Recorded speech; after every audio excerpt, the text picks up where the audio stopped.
people and they talk. But in villages, there are no such occasions to go to bath, restaurants, or something. So people visit each other's houses and there they talk to each other. So Aliuhin is going to tell about his story to his friends Ivan and Birkin. So when he starts the story outside, it is raining and the trees are drenched with rain and it is grey outside. This shows how Aliuhin is feeling. This is a literary technique or a framing technique. Banja. The story is put in a frame. When it begins, the weather is something. When the story finishes, the weather is something else. Just like movies or what you find is when the character is troubled inside, outside also storm देखाउँछ and then wind भइरहेको हुन्छ, isn't it? And inside also the person is feeling the same. When everything is sorted out, के हुन्छ, outside also छ्याङ्ग देखाउँछ, उज्यालो हुन्छ. So how the person is feeling inside त्यसले reflect गर्छ. Alright, so these are techniques. Now this is where Aliuhin starts his narration. Okay, now Aliuhin is the narrator of the story. He says that you part I'm still I'm just going from the beginning. Right? Aliuhin says that after completing his education in Moscow, he came back to Sofino in his village, and when he came, he realized that his father had taken a lot of loan for his education, and so he felt it was his moral duty to pay off the debt that his father had taken. Therefore, he stays in his village, he stays back, works as a farmer, and he wants to pay back the debt. But working as a farmer is very difficult because he is a bookish kind of fellow. He is not trained to be a farmer and he is not experienced and he has to work himself. मान्छे लगाएर काम गर्ने खालको होइन. Farmer means he has to work himself. So he tilled the land, he plowed, he reaped, he did everything. He didn't leave an inch unturned. एकदम मेहनत गर्यो अरे. And but then he would be so tired that he compares himself to a village cat driven by hunger to eat cucumbers in the kitchen garden. You underline गरेर यस्तो तीनटा proverb आउँछ, कुनै पनि सोध्न सक्छ. Here Aliuhin is comparing himself to a village cat driven by hunger to eat cucumbers in the kitchen garden. भनेको no cat would like to eat cucumbers. If it is about to die, then only it would eat. Okay, it would not relish it. Same way, Aliuhin also would not relish working as a farmer, but because of the difficult situation, he has to work as a farmer and he does not enjoy. Next paragraph, he says that even though he lived in the village, he wanted to continue living the lifestyle of how people in towns live. He wanted to read newspaper before going to bed. He wanted to drink liquor or coffee at bedtime, but then he wanted to live in the best rooms upstairs. But gradually all that changed and he lived like a real farmer because the village ma basta basta this automatically huncha. So after being in the village for some time, because he was educated, he was elected the honorary justice of the peace. When he was elected honorary justice of the peace, he got an opportunity to go to town time and again. Bela bela ma town ma jana paye because he had to take part in the sessions in the court. So when he got an opportunity to go to town, he would be very happy because there he would get to meet educated people, people in nice clean clothes, suits, boot, and he himself wearing nice clothes and wearing the chain of office round his neck. So identity card laera basa. It was like a luxury. So this distracted him. Now when he went to town, what happened? He was a very friendly person. He was warmly received in town. In town, many other people became friends. Among them, Mr. Luganovich, the assistant president of the circuit court, became very friendly with him. And one day, Mr. Luganovich invited him to dinner. And there, when he went to Luganovich's house, he got an opportunity to meet Anna Alexeyevna. Who was Anna Alexeyevna? She was the wife of Mr. Luganovich. When he saw her, he was so attracted by her. He found her so beautiful. He felt as if there was a connection between him and her, as if he knew her since his childhood. So many things came to his mind. So throughout the dinner, he was quite impressed by Anna. And then he saw that Anna and Luganovich shared a very strong, good relationship. They lived in peace and harmony. They both tried to make him comfortable. They tried to make him eat and drink as much as possible. And then after that, he returned. This was in spring. He returned home, and in summer, throughout the summer, he was in his village, okay? And in the summertime, in the village, people had to work very hard. He did not have time to think of the town, okay? But Throughout the summer, the memory of Anna kept lingering in his mind. उसको mind मा जहिले पनि छँदै थियो. And then after summer, when autumn came, in autumn there was this charity performance in town. So Alvin had to go to town there, and when in that charity performance he saw Anna sitting with the governor's wife, the same kind of attraction was there. And later when he talked to Anna, Anna also asked him so many questions like, she says, "You have grown thinner." She said, "Have you been ill?" "Yes, I had rheumatism in my shoulders, and in the rainy weather I sleep badly." So Aline was not looking as fresh as before. "Then you look listless. In spring, when you had come, you were very charming. You had talked a great deal. You were interesting. And I must confess, I was a little carried away." So it shows that even Anna was quite impressed by him. For some reason, she says, "Today when I was coming here, I thought that maybe I might meet you." And then she said, "But today you look listless." Then this through this conversation, he came to know that Anna also had concern for him, isn't it? If she did not express her love, at least she expressed her concern. Then next day he went for lunch at the Luganoviches. After this, every time he went to town, he would go to their house and he would meet them, and he did not need any invitation to go. He went there unannounced, as though I was one of the family. And when he went there, "Who is there?" would be heard from a faraway room in the drolling voice that seemed to be so lovely. Even when Anna said, "Who is there?" it would sound so lovely to him. Then the maid or the nurse would say, "Is it Pavel Konstantinovich?" Then Anna Alexeyevna would come out with anxious air, and she would ask, "Why haven't we seen you for so long? Why didn't you come here for so long?" She would be worried about. Then the way she behaved, the way she talked, the way she dressed, everything was very impressive for him. And then we would talk together for hours. They would spend a long time together, and then sometimes they would sit quietly. She would play the piano for him. Sometimes when he went, if she was not there, he would wait with the children. He would just talk to the maids and wait. And when she came back, he would again talk to her. So this way their acquaintance grew deeper and deeper. Then this again another proverb is there, page 19, second paragraph. Please underline. "The old woman had it easy, so she bought a pig." So the Luganoviches had it easy, so they made friends with me. यसको meaning के हो भने, you can search this proverb को meaning भेट्छ तिमीले नेटमा पनि. The old woman had it easy भनेको the old woman लाई सबै ठिकै छ. She bought a pig, she called for trouble. Pig ल्याएपछि के भयो, pigलाई खाने मान्छे चाहियो, pigलाई स्याहार्ने चाहियो, खानेकुराको व्यवस्था गर्नु. So many troubles. With the pig came trouble. Same way, Luganovich's life was going fine. They were having a happy married life. They had children. Everything was fine. Now they made friends with Alvin. अब trouble बोलायो भन्न खोजेको. Okay. Now you have to explain this way. If I was long in coming to town, if he did not go to town for a long time, they thought maybe something was wrong. And then they were worried. You पनि underline gar, right? They were distressed that I, an educated man with a knowledge of languages, instead of devoting myself to scholarship or literary work, should live in the country, rush around like a squirrel in a cage, work hard and yet always be penniless. Now, both Anna and Luganovich felt sorry for Alvin because he was educated, and they felt such an educated person should be spending his life working as a scholarly thing, not working as a farmer in the village. Live in the village, work as a farmer, and do this. Okay, so then they imagined that I was unhappy and that I only talked, laughed, and ate to conceal my suffering. And then, even at cheerful moments when I was quite at ease, I was aware of their searching eyes fixed upon me.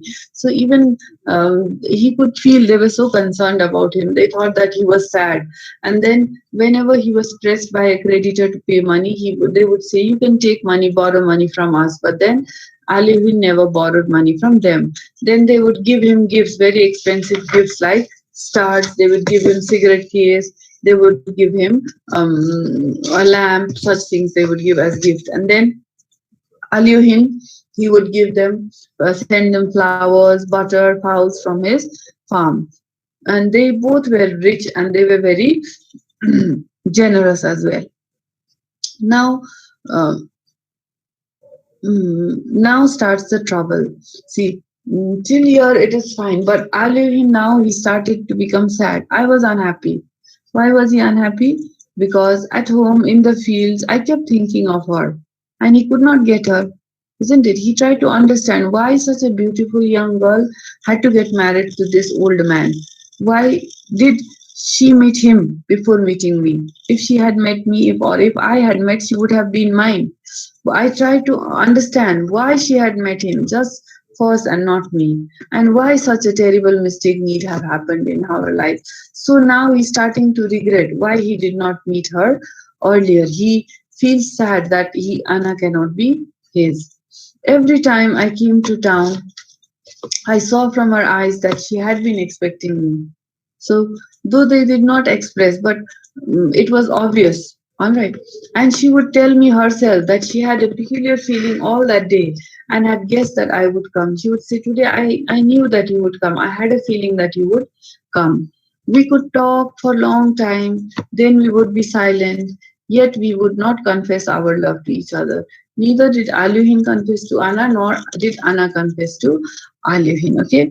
Then, but timidly and jealously concealed it. We were afraid of everything that would reveal our secrets to ourselves. I loved her tenderly, deeply, but I reflected and kept asking myself what our love could lead to if we did not have the strength to fight against it. See, Aluhin was educated. Aluhin knew that it would not be honorable to express his love for a married woman because it would ruin her family. That is why he wanted to conceal it. It seemed incredible to me that my gentle and sad love could all at once rudely break up the even course of life of her husband, her children, and the whole household in which I was so loved and trusted. The Luganovich household welcomed Alin with so much love. And now, if Alin said that he loved only Anna and he did not care for others in the family and he would like to spend his life with Anna, the whole household would crumble. So, how could he do that? Isn't it? It would be very dishonorable for him then.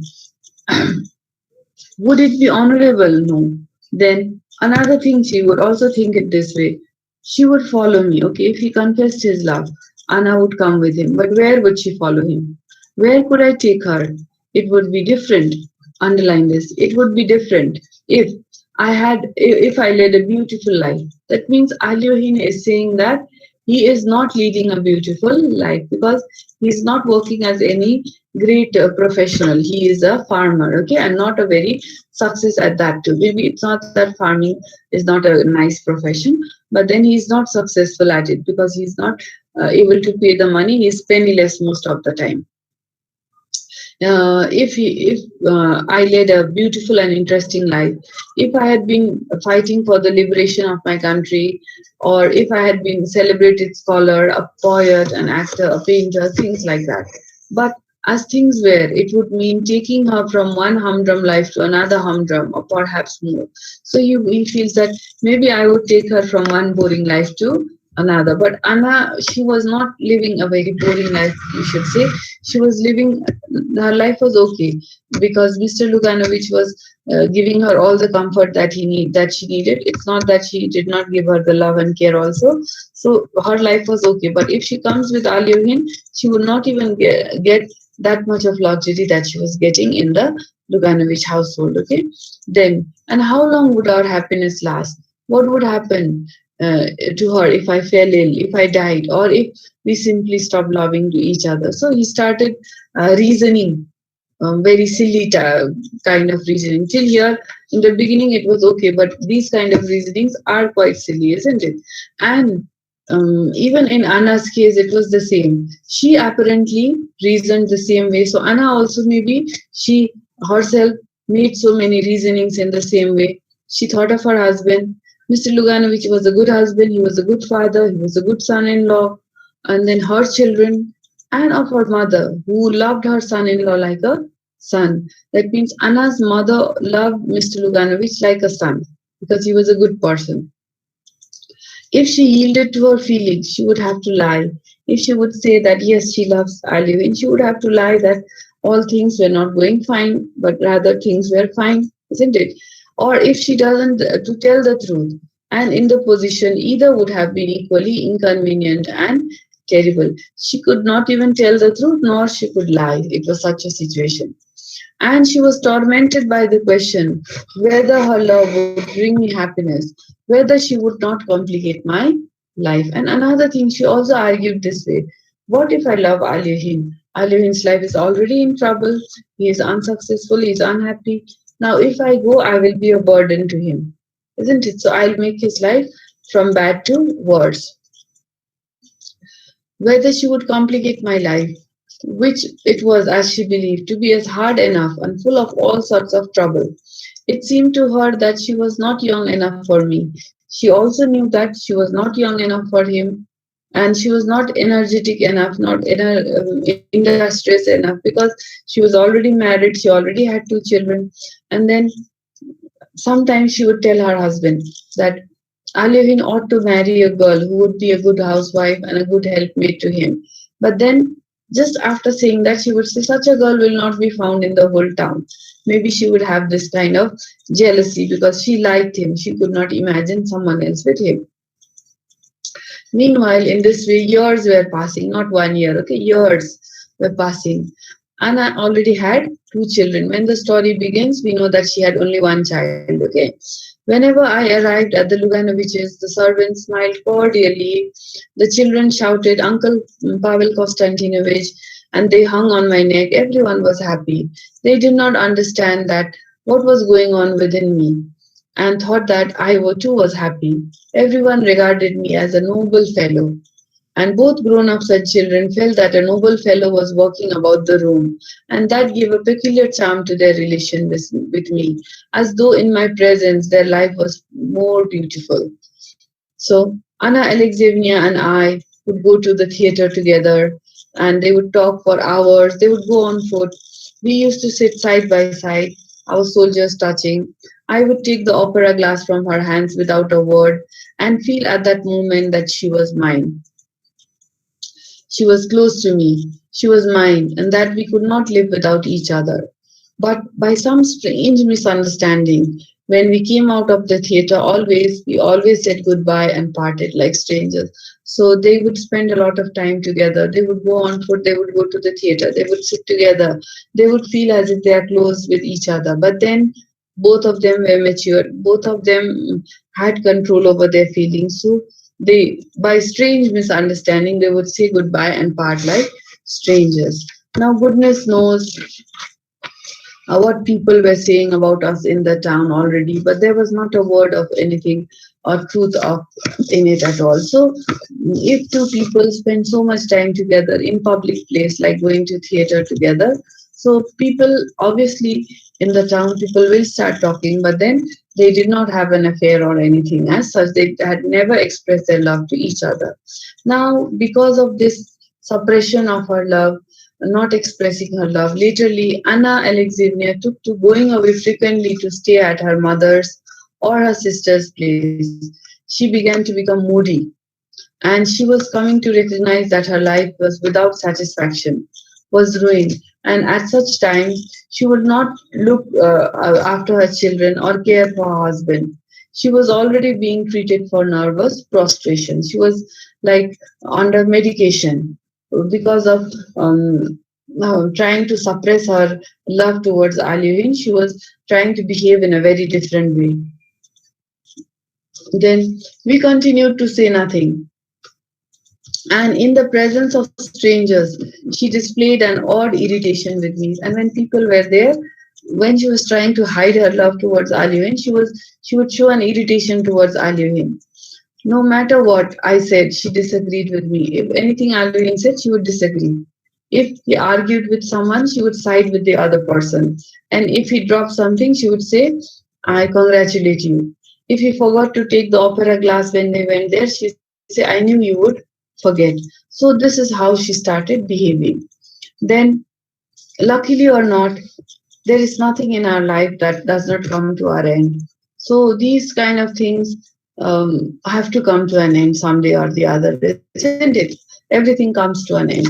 So what happened is Luganovich now he was transferred to the western provinces, and Anna she was being sent for treatment to Crimea, to a place called Crimea for treatment. So They had to sell their summer house, horses, everything. After everything was done, it was August, and that day, towards the end of the August, they were about to see off Anna. All the people had gathered to see her off. She was going to Crimea, and after some time, Luganovich and the children would be going to the southern province. So when she had said goodbye to her husband, to her children, to everyone, she had entered the train. And just before the third bell rang, there was this basket which she had forgotten. So Alihin carries this basket and goes to inside the train. Okay, a great crowd had collected to see Anna. And when she had said goodbye to her husband and children, there was only a minute left before the third bell. I ran into her compartment and to place on a rack a basket that she had almost forgotten. And then I had to say goodbye. Yes, when our eyes met right there in the compartment, our spiritual strength deserted us both. Till then, they had controlled themselves, but now they knew that they're not going to see each other again. So their spiritual strength left them. I took her in my arms. She pressed her face to my breast, and tears flowed from her eyes. So they both started crying, kissing her face, her shoulders, her hand, wet with tears. Oh, how miserable we were. I confessed my love to her. So finally, on the day when they were departing, he confessed his love to her. And with a burning pain in my heart, I realized. So when it was too late, he realized. What does he realize? How needless, bekar raise, petty, small, and deceptive Byarsakyo was all that had hindered us, that had mm, stopped us from loving each other. I realized when you love, you must either in your reasoning about that love start from what is higher, more important than happiness or unhappiness, sin or virtue in their usual meaning, or you must not reason at all. At that moment, he realized that all those things that had been stopping us from loving each other were nothing. Actually, we should not have been thinking of all that. I kissed her for the last time, pressed her hand, and we parted forever. The train was already moving. So it was about to move when he went there. So the train was moving. So I walked into the next compartment. See, he did not take advantage also. So his love is purely spiritual, no physical. He could have stayed there, isn't it? Till the other station. No. I walked into the next compartment. It was empty. And until I reached the next station, I sat there crying. So the train will stop only at the next station, right? So till then, he sat there crying. Then I walked home to Sofino. This is how the story finishes. This is how the story finishes. Okay. Then, when Aluhin was telling the story, the rain stopped. See the framing technique I had told. When the story finishes, the rain stopped and the sun came out. Borkin and Ivan went out to the balcony and they saw the fine view of the garden. They admired it and at the same time, underline this, they were sorry that this man with kind, intelligent eyes, who had told them his story with such candor, should be rushing round and round on this huge estate like a squirrel in a cage, instead of devoting himself to some scholarly pursuit or something else which would have made his life pleasanter. And they thought, what a sorrowful face Anna Alexeyevna must have had when he said goodbye to her in the compartment and kissed her face and shoulders. Both of them had come across her in the town, and Birkin was acquainted with her and thought she was beautiful. So this story has been translated from Russian. Okay, so in the last paragraph also you saw that how Ivan and Birkins also feel that Alevin was rushing around like a squirrel in a cage. Okay, so there is a repetition because earlier also Anna and Luganovich feel the same thing. An educated person like Alevin should be working in doing some scholarly work. He should not be spending his life in the farm like a squirrel in a cage. So you should be able to explain this. Now let us come to this. This question is there about the setting, which is very important. How does the account of the occasion and the setting in which the narrative occurs affect our understanding of Alevin? See, this story is in a framing technique. The account of the setting and the occasion play a very important role When the story begins, Alvin and his friends are talking and eating. The sky is green, the trees are drenched with rain. In such weather, you cannot go outing, hunting, fishing, nothing. You have to stay home. And after he finishes telling his story, the rain stopped and the sun came out. So, this account of the time and the place helps us understand Aluhin better. So, the weather is trying to reflect what Aluhin feels. The rainy weather reflected Aluhin's compulsion. The weather at the end expresses his relief after telling his story to his friends. So, this framing technique affects our understanding of Aluhin as well as the story. So, here we saw three different stories, three love stories, right? First one, violent love story. The second one, materialistic. Other is spiritual one. And these stories try to prove that love is not bound by conjugal relations. Not necessarily that only when you're married to someone you love that person. Okay, then happiness, unhappiness, morality, sin, virtue, these have nothing to do with love. And then what are the three love stories? First one is the violent one between Nicanor and Pelagia. Second one, selfish one, with a student at Moscow. She would be thinking about the price of beef and how much money he'll give for housekeeping. Third one, platonic, spiritual, not physical. This is unexpressed love between Alyoshin and Anna. These stories show that love doesn't have a universal definition. You see, all three cases are different. So it can be defined differently depending on one's experience. So these are the questions that are generally asked. How does Alyoshin define love? So from the first page, those two paragraphs, and the last page 23, page 23, first paragraph, from there you will take. Village cat driven by hunger to eat cucumbers in the kitchen garden. Alyoshin, a scholarly fellow, did not enjoy farming. Therefore, bookish fellow, you will say that he compares himself to a cat driven by hunger to eat cucumbers in the kitchen garden. All right. Then Alyoshin is said to rush around like a squirrel in a cage. This one is repeated twice. First, Anna and Luganovic say this. In the end, again, it is repeated. You will see this repetition shows that the real situation was this.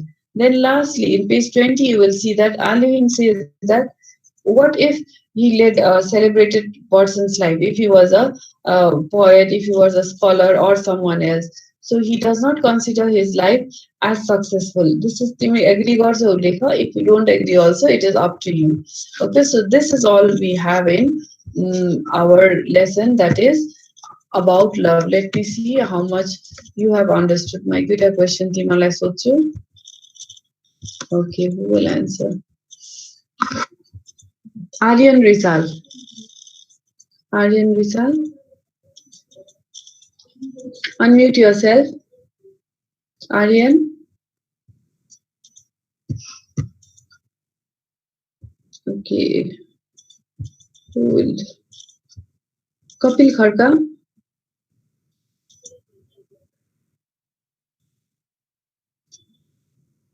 Yes, Kapil, you have unmuted yourself. Can you compare the violent love story between Nicanor and Pelagia and the spiritual or platonic love between Alyoshin and Anna? त्यो त्यो दुईटालाई compare गर्न सक्छौ. Can you compare and contrast? What differences do you find and what similarities you find, and why do you feel they behave in this way? Can you discuss this? Try गर त. Let me see how much you have got now. Kapil, you have unmuted yourself. Why the answer गरेको?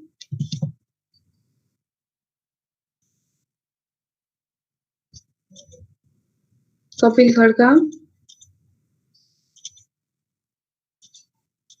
Yes, what's the problem? No.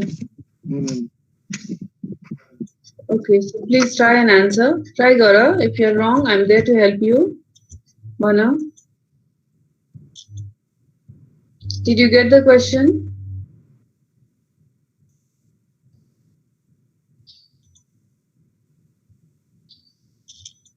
Yes, Kapil, I asked you some question.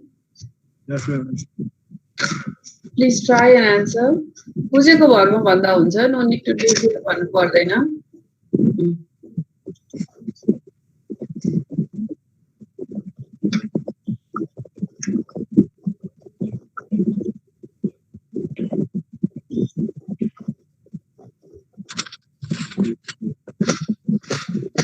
Yes, you are wasting time, Kapil.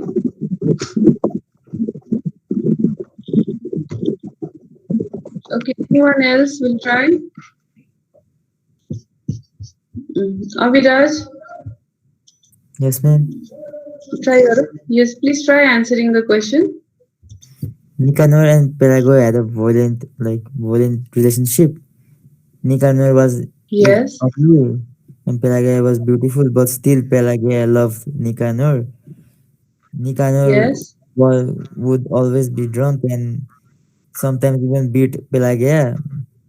That's why Pelagia didn't yes, want to marry and just live just so with Nicanor. But yes. Nicanor was religious devotee, so his religious would not let him just live just so. That's it about Nicanor and Pelagia. About Elohim and Anna, their spiritual love, like physically they cannot show, but like mentally, Okay, they though they love each other, they don't express their love towards each other. Why do you think they don't express? What is the difference? Ki farak sa ho raha tha between these people? What is the reason behind not expressing? because Anna was married to like Luganovich and had also a Yes, son of 6 months children. old. Okay, ki ban. Then Okay. that created a border between them. They love. We can even put this way. Okay, thank you, Avi. Very good. So we can even put it this way, these four people. If we compare, the first two people belong to such a society where they are servants, they are uneducated, right? So they don't have to think about the moral consequences of their action, because even when they fight or when they express their love, the whole everyone knows, isn't it? So Nicanor, he even swears at her, Gali Godse, he beats her, isn't it? But he doesn't care what others think. But Aliohin and Anna, they are educated, they are matured individuals, they belong to a certain society where they have to think about the moral behind their behavior, the other consequences. So they are matured enough and they are aware individuals, so they think about the consequences that happen. So this makes them conceal their love, and they are unhappy in love. Anna is also unhappy, Alvin is also unhappy. Whereas Nicanor and Pelagia, though there is a problem, yes, because Nicanor wants to marry, but Pelagia doesn't want to marry. But both of them love each other. That is for sure. They have expressed their love, isn't it? They don't have to conceal. They don't have to hide their love for each other. Hence, it is because they belong to different strata of society, because they are different education wise, maturity wise, and their obligation towards the society, how they behave.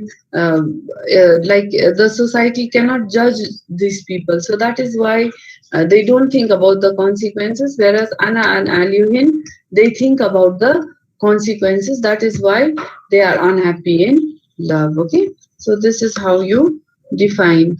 Now who will try? Adarsha Gautam. Adarsha Gautam,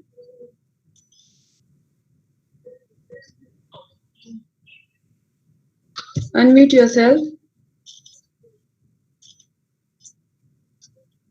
Okay, Raj Simkhada. Raj Simkhada. Yes, ma'am. Good. Please discuss this. Eileen is compared to a squirrel in a cage. Okay. Please try.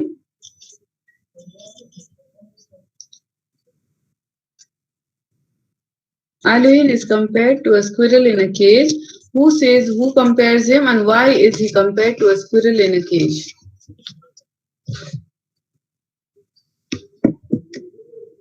Luganovich compares him. Okay, at first Luganovich and Anna compares him, and then later two other people also compare. Barkin and his another friend what Ivanka. Okay. Why do they say so? Kina भनेको? I think so because he was in dilemma to be in to confess the love with Anna or not. No, no, no.